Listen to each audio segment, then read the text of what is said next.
making of the film. And this contract I make with them was like, I'm giving you my soundtrack, but I'm not giving you the royalties. And they paid me some money. It was not bad. I have almost about 3,000 pounds. That wasn't bad. Like in 4 days or something like that. And then I came back home with that. And they were supposed to give me a copy. But I came and stayed home for a long time. And I lost some of my documents. When I went back to England, I was more busy in playing music. So I couldn't follow this up. But I think still I can ask them to give me a copy of this film. So there's a documentary. And it's a history about Jamaica.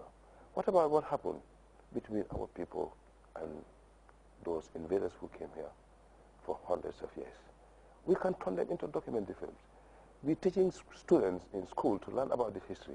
When they saw it in TV, it's more easy to learn by seeing than hearing. Then I think Minister of Tourism and Culture should focus a bit on this stuff, because the files that have been written by British and Spanish, because I was seeing in my list that there are some records of Spanish history for Gambia that we don't know where they are. And some German records are out there, some Dutch, because all of them have been into this country. And each of these colonies is keeping their archives. So we as researchers in the Gambia, we have to be able to find out all these records and know how we can trace them. Yeah. So I think it's interesting for us to focus on finding out this history, having the complete files, then write them into script writing to turn them into documentary films. I think it's very interesting. This is the interview, and my guest is Keba Fai. Keba will come to part 2 of our discussion. Earlier on, before I interrupted you, because I wanted us to look at your profile and, of course, look at the Black Cow Cross-Cultural Center. Let's come to the other side, which I find very interesting and which I hope that my viewers will try to understand very well. You believe that the human being is living in dualism. Now we're looking at the human being in its abstract and material form. You believe that the human being is living in dualism. What do you mean? Okay. What I mean by dualism is the human being is a victim of 2 energies, positive and negative energy. But where does these energies start from? It starts from the desire, but finally ends up in the mind, because the human being is divided into 3 different planes: spiritual plane, astral plane, and physical plane. In the spiritual plane, you have 3 different bodies.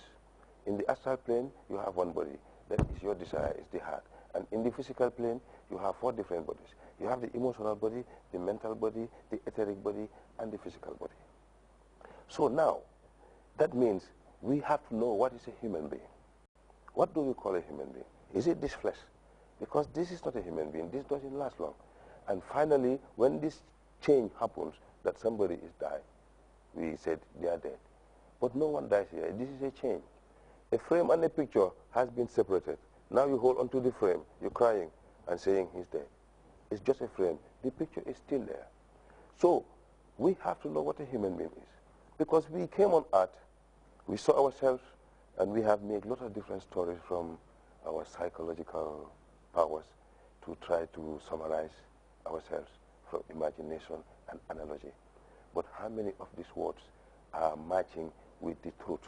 Because there is what we call the natural law, that things are happening every day, and they are happening according to how they happen.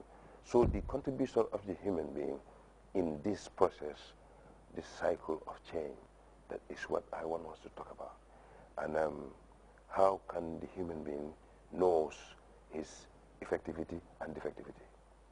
So we have 7 different bodies inside ourselves, that each body is orientated to something that determines your material life. Let's start it from number 1, at the base of the spine. That is where your survival... You mean the spinal cord? Yeah, the spinal cord. You know, it's the spinal cord that holds the human beings upright. Very well. And that is why even when you pray, you are advised to sit very straight. Because when you pray, you are practicing this spiritual background to mind development.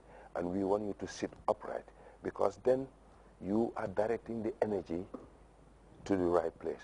posture is needed, because then energy is directed to the proper cause.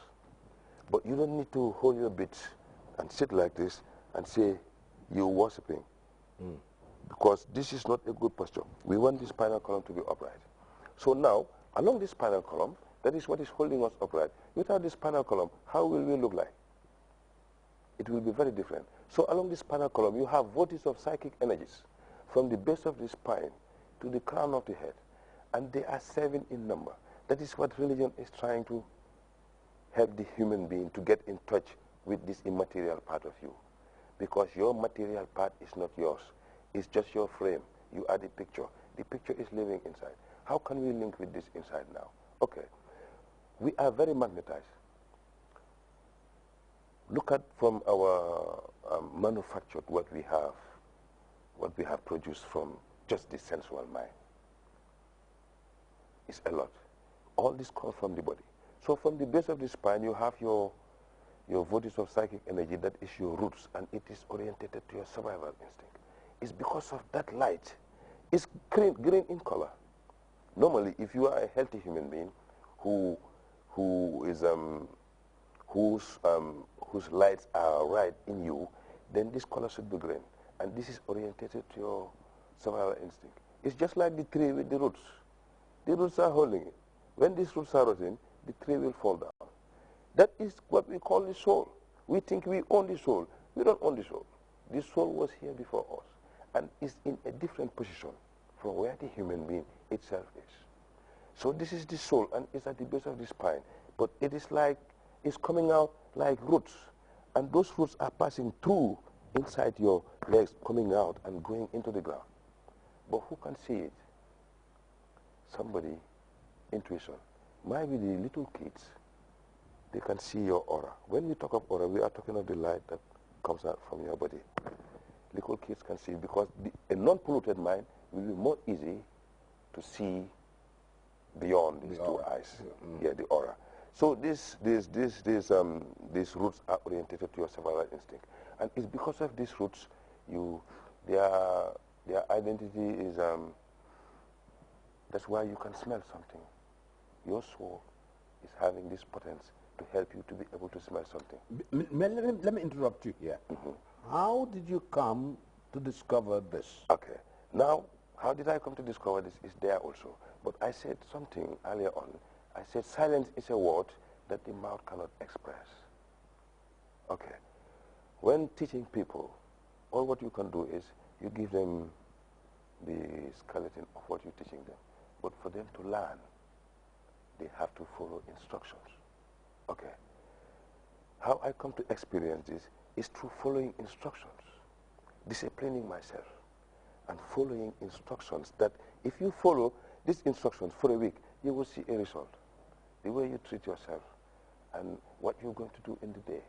Because at least you have to practice to stop thinking every day without sleeping. That is why praying came. We are praying, and how many people can stop thinking for 2 seconds when they pray? This is why we pray.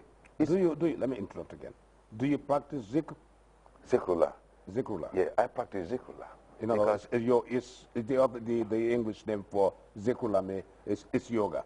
Yeah. Meaning when you sit down, and meditate. close everything. Close your eyes and sit loose to life and practice what we call breathing exercise.